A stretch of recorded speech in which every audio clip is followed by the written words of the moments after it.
ضرورت محسوس کی گئی کہ خواتین کو بھرتی کیا جائے۔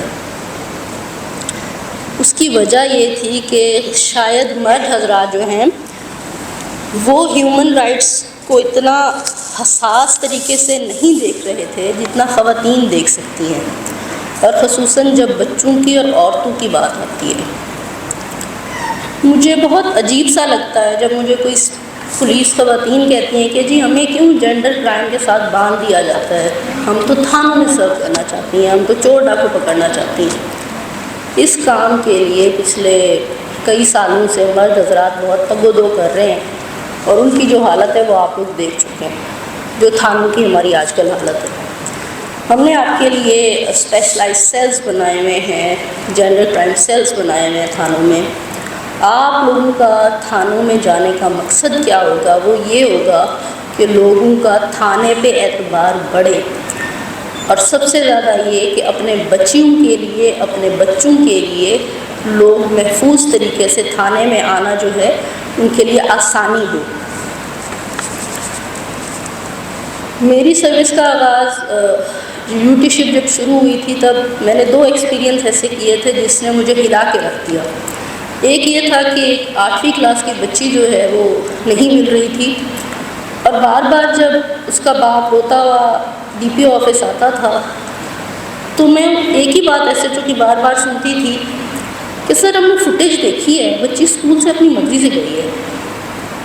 8ویں کلاس کی بچی اپنی مرضی سے گئی ہے اور آپ اس کو ڈھونڈ نہیں رہے کیونکہ وہ اپنی مرضی سے گئی ہے۔ یہ ایک سیدھا سادہ اغوا کا کیس تھا جس پہ کوئی توجہ نہیں دی جاتی تھی، اور اس کا باپ جس کی اوپن ہارٹ سرجری ہوئی تھی وہ روزانہ سفر کر کے جاتا تھا اور جا کے ایک ہی ریکویسٹ کرتا تھا۔ تھوڑا سا کیس کو فالو اپ جب DPO صاحب نے کیا تو پتہ چلا کہ اس کا ٹیوٹر ہی اس کو نکال کے کہیں لے کے جا رہا تھا بیچنے کے لیے، اور اتنی سی توجہ دینے سے بچی 2 دنوں میں برآمد ہو گئی۔ یہ آپ کو میں بتا رہی ہوں تھانوں کی مینٹلٹی۔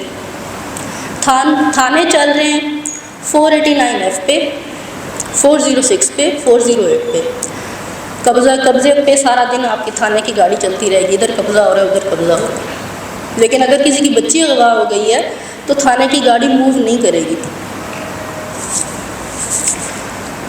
دوسرا جو میرا ایکسپیرینس تھا وہ قتل کا تھا۔ ایک خاتون جس کے بارے میں مجھے پتہ چلا کہ اس نے زہریلی کچھ کھا لی ہے، میں وہاں پہ گئی مورچری میں نے اس کو دیکھا، اور اس سے پہلے میں اس موقع کو وزٹ کرنے گئی۔ جب میں موقع کو وزٹ کرنے گئی تو میرے سامنے وہ برتن دھونا شروع ہو گئے جس میں وہ کہہ رہے تھے کہ اس نے کچھ پیا ہے۔ کیا ضرورت ہے اس وقت برتن دھونے کی؟ یعنی وہ کچھ چھپانا چاہ رہے تھے، لیکن یہ سب کچھ تھانے کی آنکھوں اور ناک کے نیچے ہو رہا تھا SHOs کی، اور انہیں اس کی کوئی پرواہ نہیں تھی۔ کیوں نہیں پرواہ؟ ویسے تو قتل ہو جائے، آدمی کوئی قتل ہو جائے تو تھانہ ہل جاتا ہے، اور وہ ہل کیوں جاتا ہے؟ کیونکہ دونوں طرف سے لین دین شروع ہو جائے گا۔ لیکن اگر بیچاری عورت قتل ہو جائے جس کو اس کا باپ بھی جائیداد میں سے حصہ نہیں دیتا تو اس کو فوراً خودکشی کا نام دے دیا جاتا ہے۔ اور وہ کیوں دے دیا جاتا ہے؟ وہ اس لیے دے دیا جاتا ہے تاکہ آگے کارروائی نہ کرنی پڑے۔ اب آپ کہیں گے کہ ہم کانسٹیبلز ہیں، ہم تفتیشی افسران تو ہے نہیں، ہمارا اس سے کیا لینا دینا؟ کسی خاتون کا میڈیکل، کسی خاتون کی ڈیڈ باڈی کو میل آفیسر ہاتھ نہیں لگا سکتا۔ آپ لوگ جب جائیں گی ڈسٹرکٹس میں، آپ لوگ واحد خواتین ہوں گی جو وہاں پہ موجود ہوں گی۔ ضروری نہیں ہے ہر جگہ پہ سب انسپیکٹر یا ASI بیٹھی ہوئی ہو۔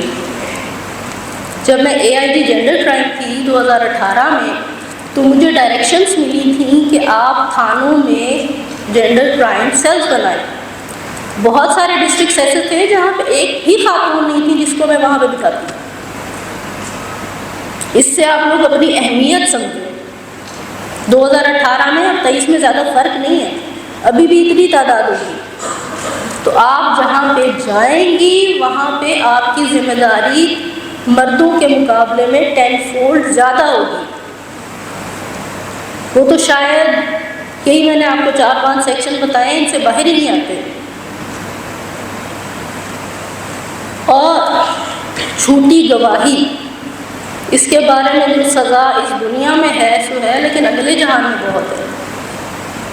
جب ہماری خواتین قتل ہوتی ہیں جس کو خودکشی کا نام دے دیا جاتا ہے، میں نے آپ کو بتایا کہ اس میں آپ کی گواہی ریکوائرڈ ہوتی ہے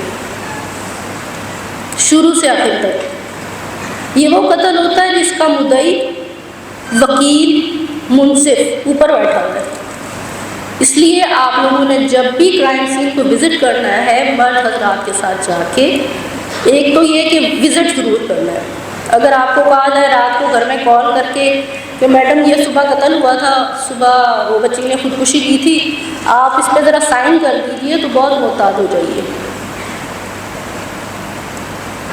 اپنے آپ کو ایکٹیو رکھیں گی، تھانوں میں رہیں گی، تو آپ کو پتہ چلے گا آپ کا نام کہاں کہاں یوز ہو رہا ہے، آپ کے سائن کہاں کہاں یوز ہو رہے ہیں۔ لیکن اگر آپ تھانے جائیں گی نہیں، جو کہ ایک کامن پریکٹس ہے، تو پھر آپ سے آپ کے گھر میں آ کے سائن کروا لیے جائیں گے اور اسی طرح کی چیزوں پہ کروائے جائیں گے۔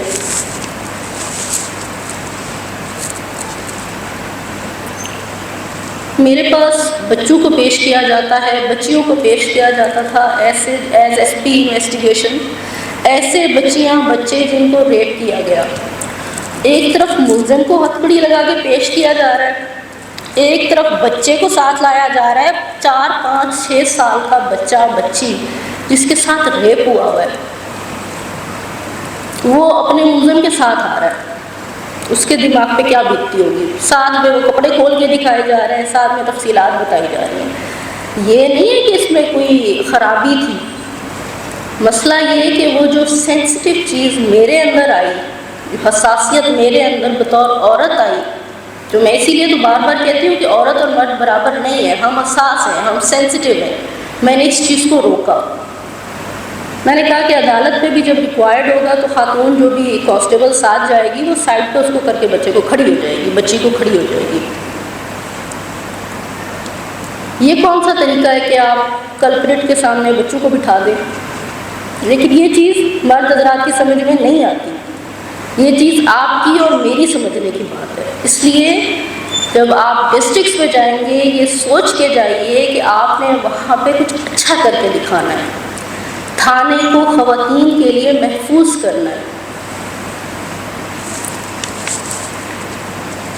اب آپ لوگ یہ سوچ رہے ہوں گے کہ خواتین کیوں گواہی پہ سائن کر دیتی ہیں، جھوٹی گواہی پہ کیا چیز مجبور کرتی ہے؟ خواتین کرپشن نہیں کرتی، خواتین کو پیسے نہیں ملتے، ان کا جو سب سے بڑا ویک پوائنٹ ہے وہ یہ ہے کہ وہ گھروں میں رہنا چاہتی ہیں۔ اسی بنیاد پہ محرران ان کی حاضریاں لگواتے رہتے ہیں، ہفتے میں ایک دن ان کو بلا لیتے ہیں، یا کم از کم جب انہیں کوئی سینئر بلائے تب بلا لیتے ہیں، اسی دن وہ آتی ہیں اور جو کام ان کا ہوتا ہے کسی کو پیش کروانا وہ کروا کے سیدھا واپس چلی جاتی ہیں، کوئی زحمت آگے ملنے کی نہیں کرتی۔ یہ چھوٹا سا لالچ ہے جس کی بنیاد پہ خواتین ہر وہ اس چیز پہ سائن کر دیتی ہیں جس پہ نہیں کرنا چاہیے۔ ہمارا ایک لا بنا ہوا ہے Punjab Protection of Destitute and Neglected Child Acts, اس کے اندر لکھا گیا ہے کہ بہت سارے بچوں کے پروٹیکشن کے لیے چیزیں ہیں، جس میں ایک یہ بھی ہے کہ اگر کوئی بھکارن یا کوئی اور بچوں کو نشہ آور چیز دے کے بھیک مانگ رہی ہے تو اس کے اوپر سیکشن آف لا لگتا ہے۔ گھروں میں بچوں کو چھوٹی عمر میں ان سے کام کروایا جا رہا ہے، اس کے اوپر سیکشن آف لا لگتا ہے۔ میں نے چائلڈ آفینڈرس کے رجسٹرز کے لیے ریکویسٹ کی تھی اور وہ ابھی تھانوں میں موجود ہے، لیکن ان میں ایک بھی انٹری نہیں ملی کہ ان آفینڈرس کا نام ہی لکھ دیں۔ میں آپ کو صرف یہ بتا رہی ہوں کہ جو مرد حضرات اکثر کہتے ہیں خواتین کام نہیں کرتی، تو ان کے کام یہ ہے، ان کی حساسیت کا لیول یہ ہے کہ انہوں نے آج تک ان رجسٹرز کو کھول کے بھی نہیں دیکھا کہ اس میں ہم نے لکھنا کیا ہے۔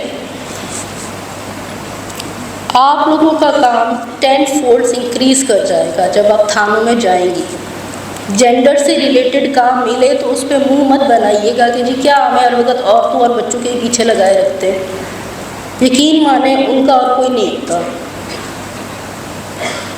میری تھرو آؤٹ سروس اس طرح کی دیکھا گیا ہے کہ لوگ وزٹ بھی نہیں کرتے کرائم سین کو، گھر میں بیٹھے لکھ دیتے ہیں کہ ہاں جی خودکشی کی تھی۔ عورت کا گلا کٹا پڑا ہے اس کو بھی خودکشی کہیں گے۔ ہر حالت میں اس عورت کا قتل چھپا دیا جائے گا۔ آنر کلنگ میں تو اب تو نہیں ڈالتے، اب بڑا ایک طریقہ کیا ہے انہوں نے، جب سے آنر کلنگ پہ سیکشن آف لا آیا ہے، جب سے آنر کلنگ کی سزا مختص ہوئی ہے تب سے اب یہ لکھتے ہیں گھریلو جھگڑا ہوا ہے۔ آپ کے پاس خواتین ریفر ہوں گی، ڈی پی او صاحبان آپ کو ریفر کریں گے، کیونکہ آپ لوگ 4-5 تو خواتین جائیں گے ڈسٹرکٹس میں، وہاں پہ آپ لوگوں کو یا تو ڈی پی او آفس میں لگایا جائے گا یا تھانوں میں لگایا جائے گا قریبی۔ تو آپ کو جب بھی کسی خاتون کا لڑائی جھگڑے کا کیس آئے اس خاتون کی ضرور بات سنیے گا۔ مرد حضرات صرف 4 ٹپکل لائنیں لکھ کے دے دیتے ہیں، گھریلو جھگڑا گھریلو جھگڑا گھریلو جھگڑا، آخر میں لاش آتی ہے، اس کے ناک کی ہڈی ٹوٹی ہوئی ہے، اس کی ٹانگ کی ہڈی ٹوٹی ہوئی ہے، کوئی بات نہیں، گھریلو جھگڑے میں چلا جائے گا، یہ خود پھسلی تھی۔ کیوں؟ کیونکہ وہ بیچاری کچھ دے ہی نہیں سکتی، اس سے کیا لیں گی یہ؟ اس کی جیب تو خالی ہے، جس کو اس کے باپ نے جائیداد میں سے حصہ نہیں دیا اس سے خاک پولیس والوں کو دینا۔ تو ان کیسز میں جو جینڈر کرائم سے ریلیٹڈ ہو، بچوں سے ریلیٹڈ ہو، میں یہ نہیں کہتی کہ جینڈر کرائم کا مطلب عورتوں پہ ہی تشدد ہے، مردوں پہ بھی ہوتا ہے۔ کبھی کبھی آپ کے پاس ایسی خواتین آئیں گی جنہوں نے مردوں کا اتنا جینا دوبر کیا ہوگا کہ وہ بھی خودکشی میں مجبور ہو جائیں گے، وہ کیسز بھی آپ کے پاس آئیں گے، ان کیسز کو بھی سیریس لیجیے گا۔ ایسے کیسز پہ ہم ہنس پڑتے ہیں، حالانکہ اس طرح کے کیسز میں مرد حضرات واقعی میں خودکشی کرتے ہیں، کچھ خواتین ایسی آ جاتی ہیں، آپ نے اس کی بھی رپورٹ بنانی ہے، ان کے خلاف بھی کارروائی کرنی ہے۔ جینڈر کا مطلب دونوں طرف سے برابری رکھنی ہے۔ آپ میں سے کوئی مجھے بتا سکتا ہے کہ وومن پولیس اسٹیشنز کن کیسز کو دیکھتے ہیں؟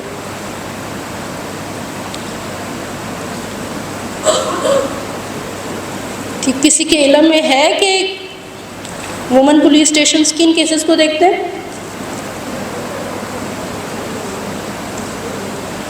چلے میں بتا دیتی ہوں کہ کیسز ریلیٹڈ ٹو وومن، ٹھیک ہے، یہ نہیں ہے کہ جس میں خاتون وکٹم ہو یا کلپریٹ ہو، کیسز ریلیٹڈ ٹو وومن، تمام کیسز جس میں جو خواتین سے تعلق رکھتے ہیں وہ آپ کے وومن پولیس اسٹیشنز میں جا سکتے ہیں۔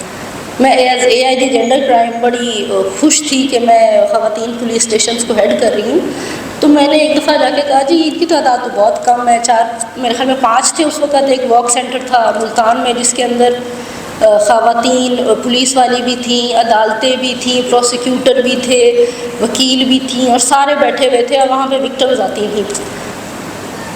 تو میں نے AIG صاحب کو جا کے کہا سر یہ تعداد بہت کم نہیں ہے، ان کو بڑھنا چاہیے۔ تو انہوں نے کہا بیٹا آپ ایسا کریں، کل مجھے FIR بتا دیں کہ ان جو آپ کو پہلے بنا کے دیے ہیں اس میں کتنی ہوئی ہیں۔ بلیو میں کہیں پہ 5 تھیں، کہیں پہ 9 تھیں، کہیں پہ جہاں پہ وومن پولیس اسٹیشنز کا اتنا بڑا نیٹ ورک ہم نے ملتان میں دیا ہوا تھا، وہاں پہ میرے خیال میں 12-13 سے اوپر نہیں تھی۔ تو میں بہت شرمندہ ہوئی، میں نے کہا میں نے اتنے سینئر لیول پہ جا کے بات کی ہے کہ یہ پولیس اسٹیشنز کی تعداد بڑھائی جائے، اور حالت یہ ہے FIR کرتے ہی نہیں ہے خواتین۔ کیوں نہیں کرتی؟ عدالتوں میں کون جائے، کون دھکے کھائے عدالتوں میں جا کے؟ میل آفیسرز نہیں کھاتے، ان کے برابر کی تنخواہیں نہیں ہیں آپ کی تنخواہیں آج کم کر دیں 10 فولڈز، کیونکہ آپ عدالتوں میں نہیں جاتی تو آپ کہیں گی جی یہ تو جینڈر ڈسکرمنیشن ہو رہا ہے۔ تو جب آپ کیسز خواتین کے نہیں لیتی تو یہ بھی تو جینڈر ڈسکرمنیشن ہے۔ یہ بات تو IO سے ریلیٹڈ ہے، لیکن آپ کانسٹیبلز کو میں سینسٹائز یہ کر رہی ہوں کہ جب آپ کو میل آفیسرز آ کے یہ کہیں کہ ہمیں اسسٹ کر دیں عدالت میں، تو نہ نہیں کرنی، کیونکہ خواتین IO's کیس لیں نہ لیں انہوں نے آپ کو تو ساتھ لینا ہی ہے، خاتون پیش کروانی ہے تو آپ ساتھ جا رہی ہوں گی۔ اس وقت آپ نے بہت الرٹ رہ کے جانا ہے ان کے ساتھ۔ تو یہ جو آپ کے پولیس اسٹیشنز بنے ہوئے ہیں، اگر آپ وہاں پہ تعیناتی لیتی ہیں تو برائے مہربانی بھکارنیوں کے خلاف، منشیات فروش عورتوں کے خلاف، اور اس طرح کی عورتوں کے خلاف جن کے پاس مرد جانے سے ڈرتے ہیں، کارروائی ضرور کیا کریں۔ مرد حضرات کا ویک پوائنٹ ہے جس کو دوسرے جو کرمنلز ہیں وہ یوز کرتے ہیں، وہ یہ ہے کہ وہ اپنی عورتیں آگے لے آتے ہیں۔ میں ساہیوال میں ہوتی تھی، ایز ASP اپنی ایگزامپل نہیں دینی چاہیے، لیکن وہاں پہ اسی پولیس لائنس کے اندر جہاں پہ میں رہتی تھی 2 خاتون کانسٹیبلز رہتی تھیں۔ میں اگر رات کے 1 بجے بھی نکل رہی ہوتی تھی نا، تو اگر میں انہیں کہتی تھی کہ انہیں خواتین کو کہہ دے کہ تیار رہے، تو وہ دونوں تیار بیٹھی ہوتی تھی۔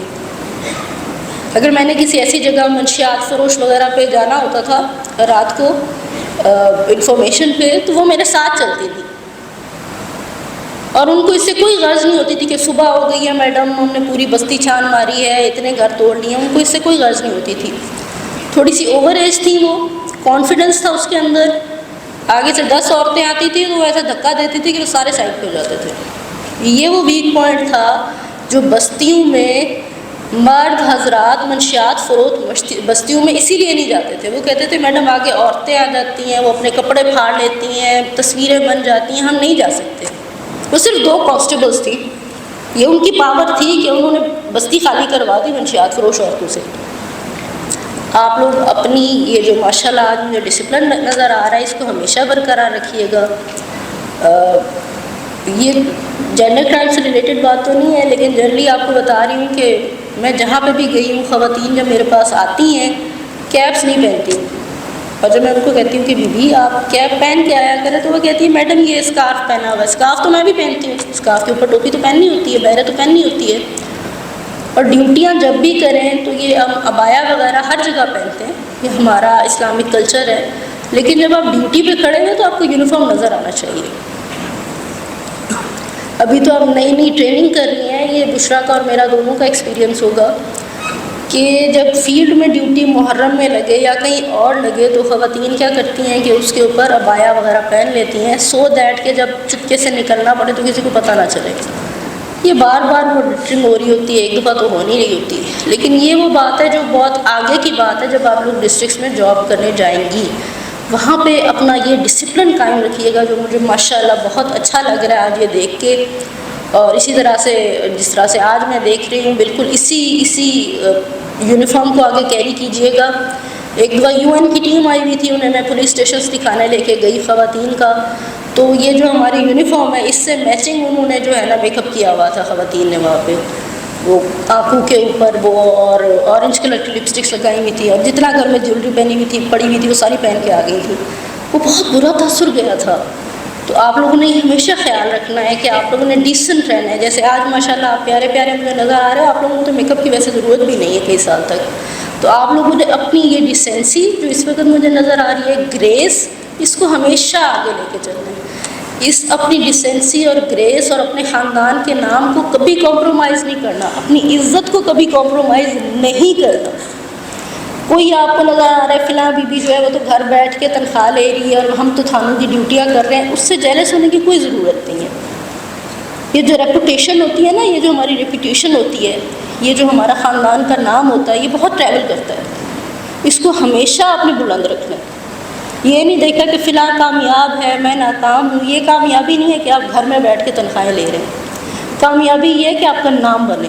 اور میں نے آپ کو بتایا کہ مرد کانسٹیبلز کے مقابلے میں آپ کے پاس نام بنانے کا بہت مارجن ہے، اور کوئی نہیں ہوگا ڈسٹرکٹس میں خواتین کے کیس دیکھنے کے سوائے آپ لوگوں کے.